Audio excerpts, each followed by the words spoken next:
दक्षिण अफ्रीका यात्रा के पहले दिन जोहान्सबर्ग में भारतीय मूल के प्रौद्योगिकी उद्यमियों से मिले पीएम मोदी। कारोबार और निवेश के मुद्दे पर चर्चा।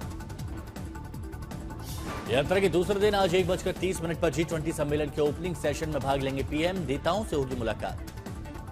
कल दोपहर 12 बजे India Brazil South Africa dialogue forum की बैठक में भाग लेंगे पीएम। आपसी सहयोग पर चर्चा होगी। कल 1:30 बजे दिन में G20 सम्मेलन के तीसरे और अंतिम सत्र में भाग लेंगे पीएम। घोषणा पत्र के ऐलान में हो सकते हैं शरीक। कल ही रात को रवाना हो जाएंगे स्वदेश।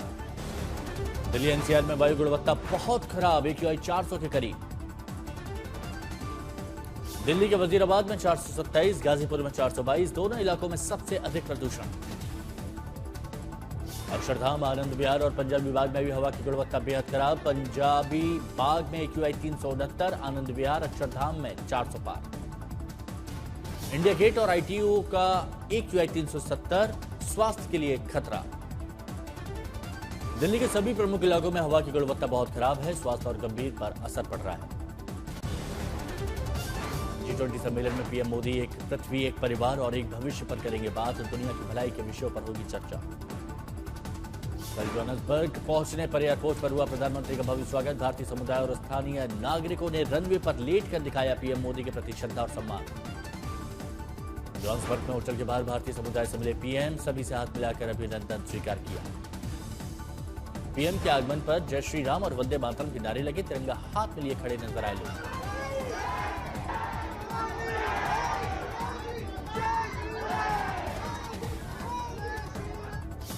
प्रधानमंत्री के लिए तरह तरह की कलाकृतियां बनाकर लाए बच्चे। पीएम ने ऑटोग्राफ दिया। जोहान्सबर्ग में ऑस्ट्रेलिया के प्रधानमंत्री एंथनी एल्बनीज से मिले पीएम मोदी। सोशल मीडिया पर लिखा, बहुत अच्छी रही बैठक। ऑस्ट्रेलिया के पीएम के साथ पीएम मोदी ने डिफेंस और सिक्योरिटी, न्यूक्लियर एनर्जी और ट्रेड से जुड़े मुद्दों पर बात की। शिक्षा और सांस्कृतिक आदान प्रदान पर भी चर्चा। पीएम मोदी का बयान, शिखर सम्मेलन के दौरान विश्व के नेताओं के साथ उपयोगी और सार्थक चर्चाओं की उम्मीद। जोहान्सबर्ग पहुंचने पर कल कई कंपनियों के सीईओ के साथ पीएम मोदी ने की बैठक। भारत के डिजिटल इकोसिस्टम में निवेश पर चर्चा। एस्पर्स ग्रुप के चेयरमैन और सीईओ के साथ हुई पीएम मोदी की बैठक। आर्टिफिशियल इंटेलिजेंस और अर्थव्यवस्था पर उसके असर के मुद्दे पर बातचीत। असम में आज से घर घर जाकर मतदाता सूची का विशेष पुनरीक्षण यानी संशोधन होगा। BLO द्वारा घर घर जाकर मतदाताओं का सत्यापन शुरू होगा। टीएमसी के बागी एमएलए का विवादित बयान। मुर्शिदाबाद में बाबरी मस्जिद की नींव रखने का वादा किया। टीएमसी विधायक हुमायूं कबीर का ऐलान, 6 दिसंबर को मुर्शिदाबाद में रखेंगे नई बाबरी मस्जिद की नींव। बीजेपी बोली, हम भी मंदिर बनाएंगे। इसी दिन सीएम ममता बनर्जी और अभिषेक बनर्जी बाबरी मस्जिद गिराए जाने की बरसी पर सभा को संबोधित करेंगे। अल फलाह यूनिवर्सिटी के चेयरमैन के MP के मऊ में घर के खिलाफ कार्रवाई पर रोक। मध्य प्रदेश हाईकोर्ट की इंदौर बेंच ने 15 दिन की रोक का आदेश दिया। उसके बाद होगी अगली सुनवाई। गुजरात में रेसिन जहर इस्तेमाल करने वाले टेरर मॉड्यूल का भंडाफोड़। 3 आतंकवादियों को गिरफ्तार करके ISIS से कनेक्शन किया कंफर्म। जम्मू कश्मीर में 131 आतंकवादी active. White collar terror nexus सामने आया। दुबई एयर शो में भारतीय वायुसेना का तेजस फाइटर जेट क्रैश। हादसा अल मखदूम एयरपोर्ट पर हुआ। एयर शो में एक डेमो फ्लाइट के दौरान हादसा हुआ। हादसे में तेजस के पायलट की भी मौत हो गई। भारतीय वायुसेना ने इसकी पुष्टि की। विमान के गिरते ही आग का गोला बन गया। इस घटना को देखकर एयर शो में मौजूद हजारों दर्शक स्तब्ध रह गए। तुरंत ही आपातकालीन सेवाएं मौके पर पहुंची। IAF ने घटना की जांच के आदेश दिए। CDS जनरल अनिल चौहान और इंडियन आर्म्ड फोर्सेस ने तेजस हादसे पर दुख जताया। कहा, इस दुख की घड़ी में हम परिवार के साथ। दुबई में तेजस फाइटर प्लेन के क्रैश पर कांग्रेस नेता राहुल गांधी ने जताया शोक का देश जवान के साथ खड़ा है, उनकी हिम्मत सेवा का सम्मान करता है। देश में नई श्रम संहिताएं लागू। केंद्र सरकार ने 4 नए लेबर कोड्स किए लागू। 40 करोड़ श्रमिकों को सामाजिक सुरक्षा की गारंटी।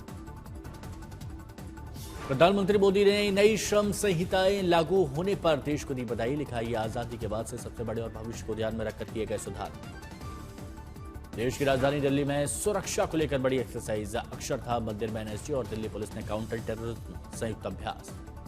लखनऊ में विश्व के मुख्य न्यायाधीशों के 26वें अंतर्राष्ट्रीय सम्मेलन में शामिल हुए राजनाथ सिंह बोले, न्याय और शांति अब मात्र आदर्श नहीं है। BSF के स्थापना दिवस पर गरजे गृह मंत्री अमित शाह। घुसपैठ को देश और लोकतांत्रिक व्यवस्था के लिए बताया खतरा। बोले, एक एक घुसपैठियों को चुन चुनकर निकाला जाएगा।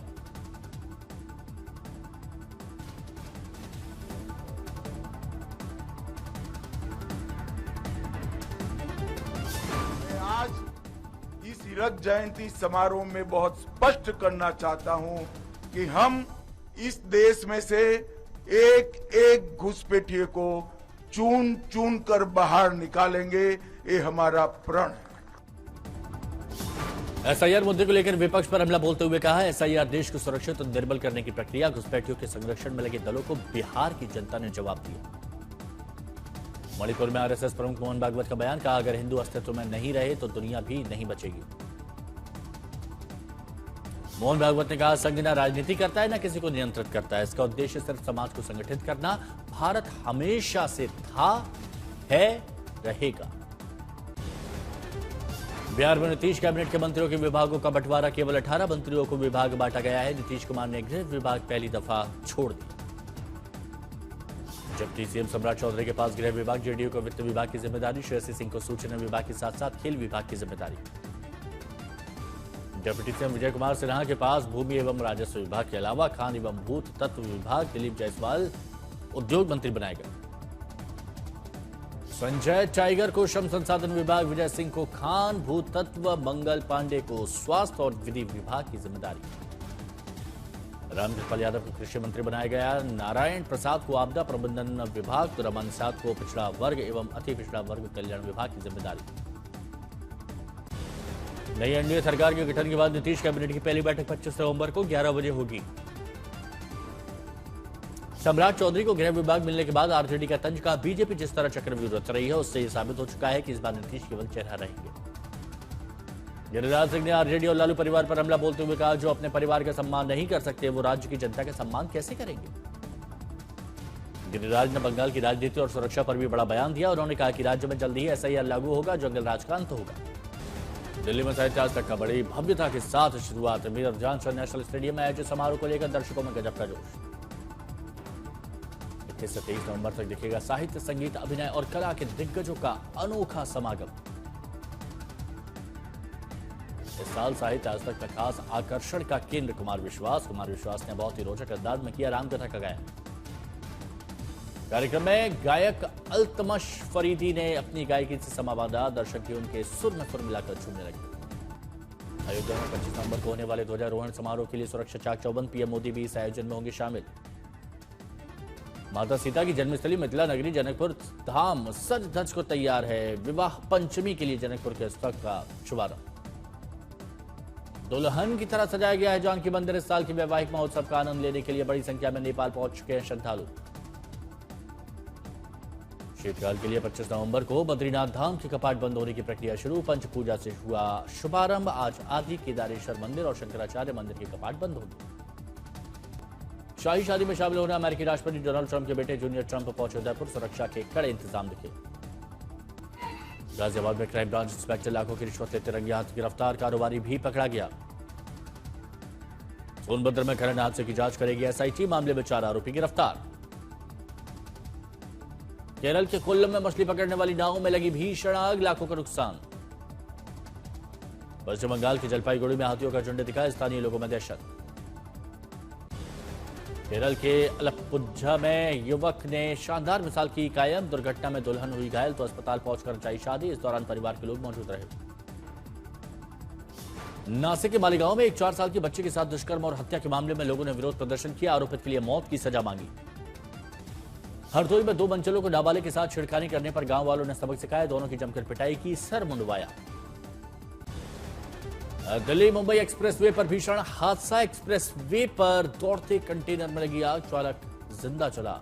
कंटेनर में भरा हुआ था नॉनवेज। कोर्ट युक्त कब सिर्फ सप्लाई के आरोपियों को बचाने में घूस लेते इंस्पेक्टर गिरफ्तार। गाजियाबाद पुलिस ने 4 लाख की घूस लेते पकड़ा। प्रयागराज में 10वीं पढ़ने वाले बच्चे की हुई संदिग्ध मौत पर जनों ने स्कूल प्रबंधन पर लगाया गंभीर आरोप, एफआईआर दर्ज। ऋषभ पंत पहली बार कर रहे टेस्ट की कप्तानी, टीम में साई सुदर्शन, नीतीश रेड्डी को जगह। गर्दन की चोट की वजह से शुभमन गिल गुवाहाटी टेस्ट से बाहर, उनकी गैर मौजूदगी में ऋषभ पंत कप्तानी कर रहे हैं।